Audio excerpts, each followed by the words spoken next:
राधे राधे महाराज जी। आपके चरणों में कोटि कोटि प्रणाम। महाराज जी, इस सांसारिक मोह माया की दुनिया में जब हम किसी व्यक्ति विशेष से अटैच या बंधन में बन जाते हैं और उसी के साथ अपनी सुख की अनुभूति करते हैं, पर जब वही व्यक्ति विशेष हमें दुख पहुंचाता है या हमें छोड़कर चला जाता है, वो उस स्थिति में हम उस व्यक्ति विशेष को कैसे भूल पाएं और अपने मन को स्थिर रखकर भगवत जप नाम में चित्त को कैसे लगा सके महाराज जी?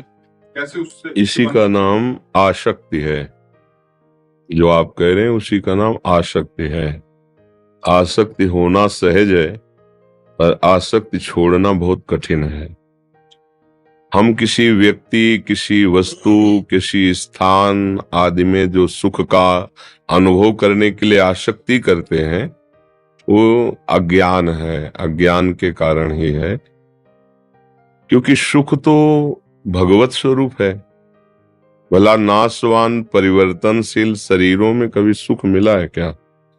सुख का तात्पर्य जैसे केवट को मिला।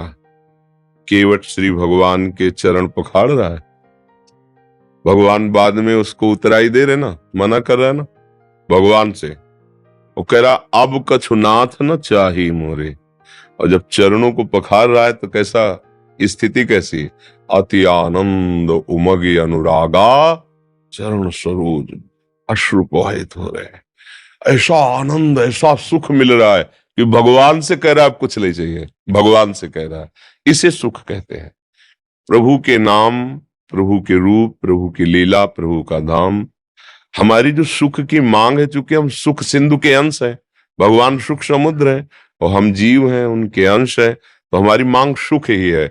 हम ऐसे व्यक्ति से प्यार करते हैं जो हमें सुख दे, ऐसी वस्तु स्वीकार करते हैं जो हमें सुख दे, ऐसी बात सुनना चाहते हैं, ऐसा दृश्य देखना चाहते हैं जो हमें सुख दे। देखो मूल में देखो सबके सुख है, पर भला यहाँ कहाँ सुख है? विवेक से खोज करके देखो। इतने भोग भोगे। एक बार हम सैमशी में थे, तो एक 92 वर्ष के गांव के जमींदार प्रधान थे और वो आया करते थे। तो एकांत में उनसे उनका, बाबा मतलब बुरा मत मानना, मैं केवल पूछ रहा हूं अपनी जानकारी के लिए कि जब मेरे मन में ऐसी कोई स्फुरणा होती है तो मुझे बहुत जलन होती है, क्योंकि हमारे मार्ग के विरुद्ध है।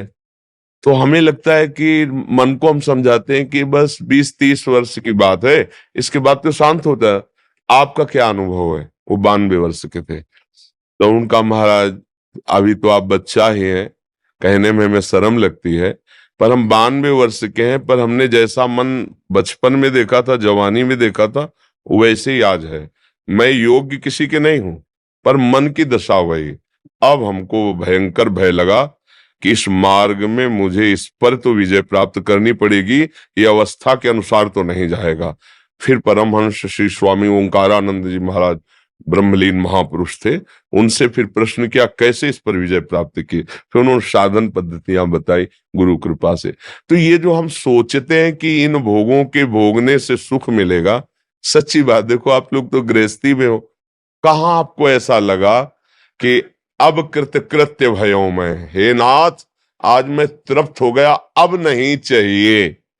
ये कुछ क्षण के लिए भले थोड़ा मन तुम्हें ऐसा बावरा बना दे कि बस, लेकिन उसी दूसरे क्षण के लगते ही मन तुम्हें दूसरे भोग में, फिर बार बार भोगने की इच्छा, फिर नवीन। इसका मतलब है नहीं, अगर होता तो तृप्ति मिल जाती ना।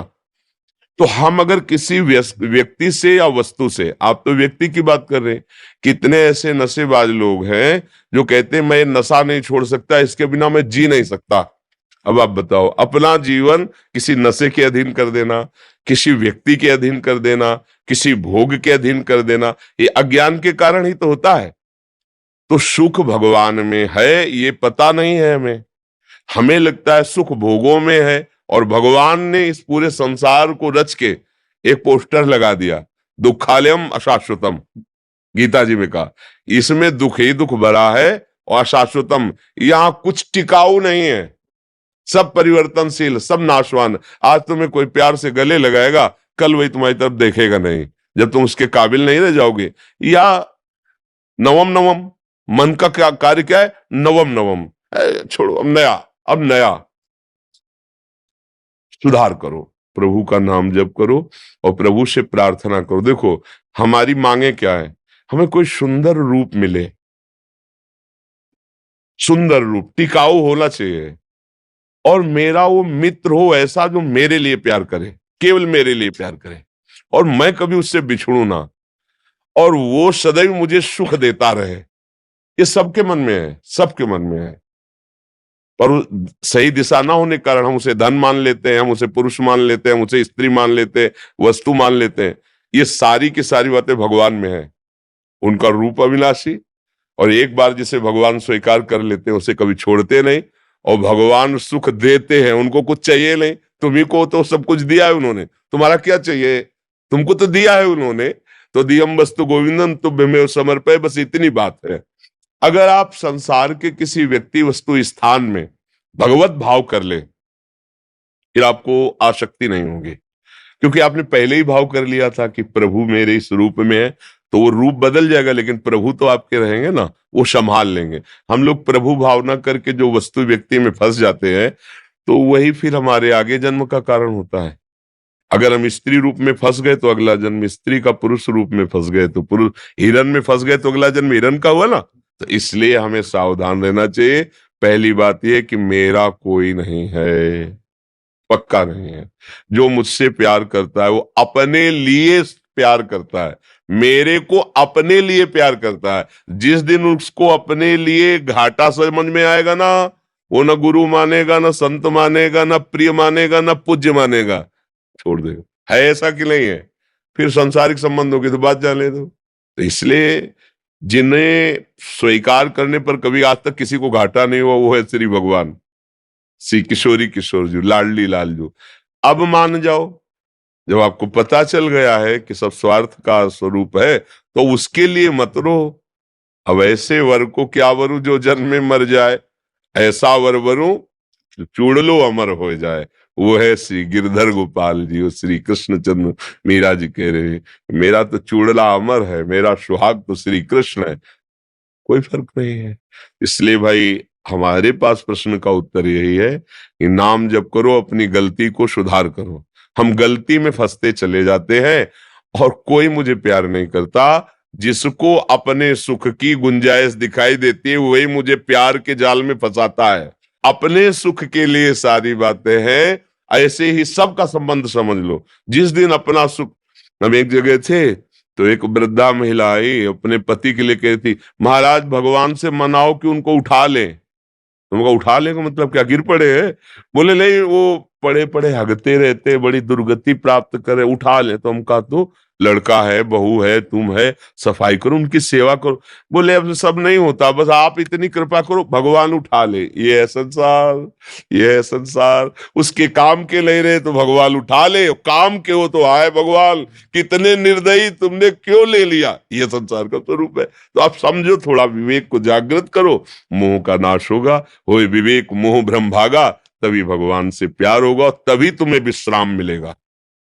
ये भाग दौड़ तभी शांत होगी जब तुम्हारे प्यारे भगवान हो जाएंगे। महालक्ष्मी पति क्या चाहिए, रूपवान है, सर्व सामर्थ्यशाली है। देखो सूर्य किसने बनाया, कितने पूरे ब्रह्मांडों को प्रकाश दे रहे हैं।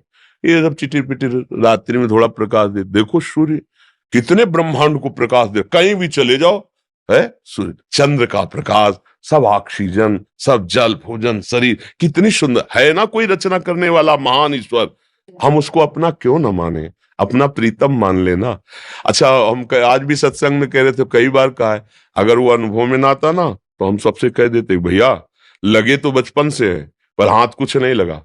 आगे मरने के बाद जो मिलेगा वो हमें पता नहीं, पर हमें कुछ हाथ नहीं लगा, हम कह देते। पर हम सच्ची कहते हैं कि वो है, इतने नजदीक हैं, इतना दुलार करते हैं कि उनकी बात सोच के केवल रोना ही आता है, दूसरी कोई बात नहीं रहती है। इसलिए उन्हीं से प्यार किया जाए जो वास्तविक प्यार का निर्वाह करना जानते हैं। संसार प्यार का निर्वाह करना नहीं जानता है।